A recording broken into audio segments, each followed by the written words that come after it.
So I was asked by a couple of people, why did I get a 2012 Tenere as opposed to, you know, a 2014, 2015, 2016, 2017. Kind of stuck here. The cops won't bother me.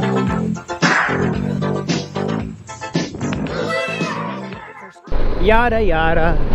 And the answer is pretty shockingly easy. It was the best deal I could get on a Yamaha Tenere.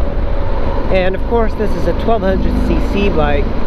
The newer Teneres are undoubtedly better than this one, but I can't ever justify paying thousands of dollars more to get the newer ones.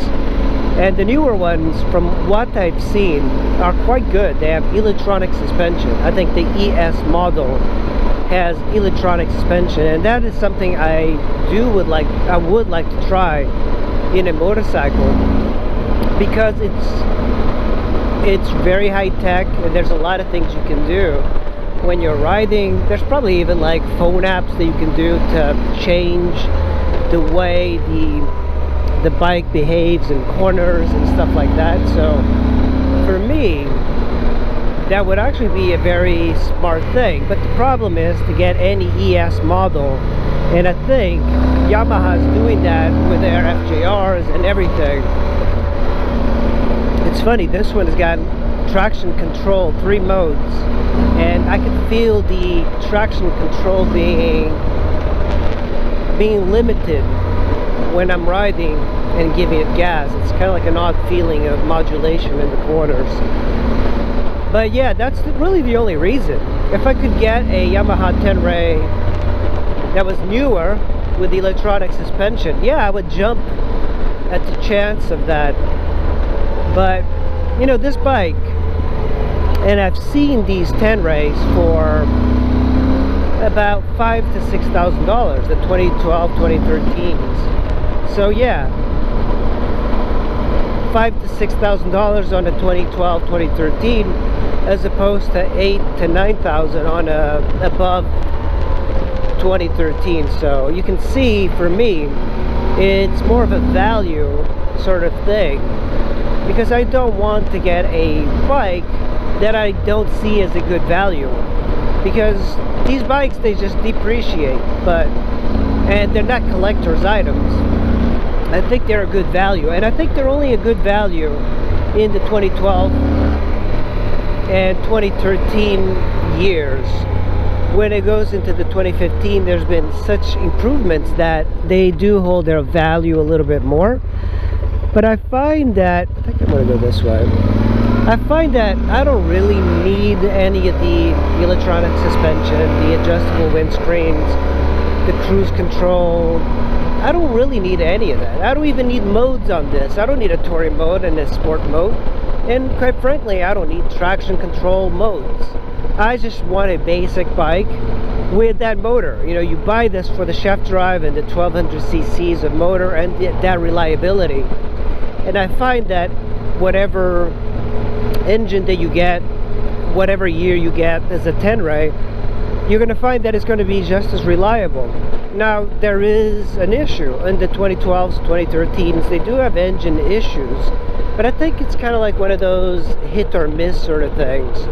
And I read that if you get like 30,000 miles on a Yamaha Tenere, you're not going to have that issue. And this one's got 50,000, so it's quite a bit past that point of no return. So the engine itself seems to be okay. And of course I could always have a major engine failure, but to me, I just cannot justify paying, you know, $6,000 more for a motorcycle when I can get this one for so much less money. And I think this one is the one that people should get if they want to try out a Yamaha Tenere. Better stay with that, bud. I think one of the things that I'm seeing with this bike is that efficiency-wise, it's not very good. I think the onboard calculator is extremely inaccurate, and I have 2 bars left.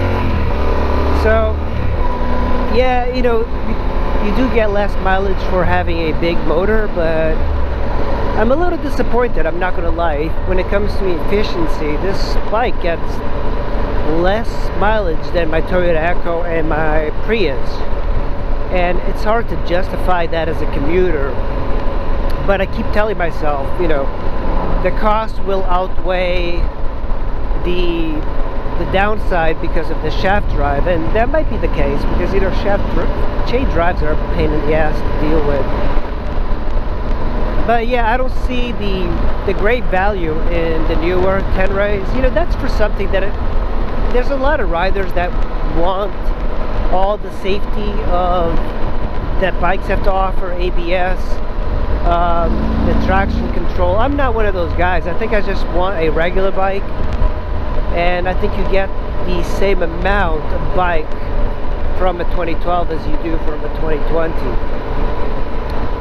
Yeah, I don't see too much point, at least for me. I think a lot of people are very different. It's the same sort of mentality that you have behind BMW. It's like they put a lot of electronics into their bikes to make them safe for people to ride, but I think for me, I'll just go ride and I'll learn to deal with its downsides by riding more and compensating for the electronics. But yeah, that's my view. That's why I bought this 2012. For me, it's just a value sort of system that I go by. And this thing gives me the most bang for the buck with a shaft drive and in the big ADV segment. So I appreciate that about this bike. Alright, squids, thanks for watching. We'll see you in the next video. Look, a motorcycle. That was a Triumph. Good thing he's got his mask on. No full-size helmet, but he does have a mask. Eat that? What, that? No. Yes. No. Well, no, I'd crossed my mind. Yeah.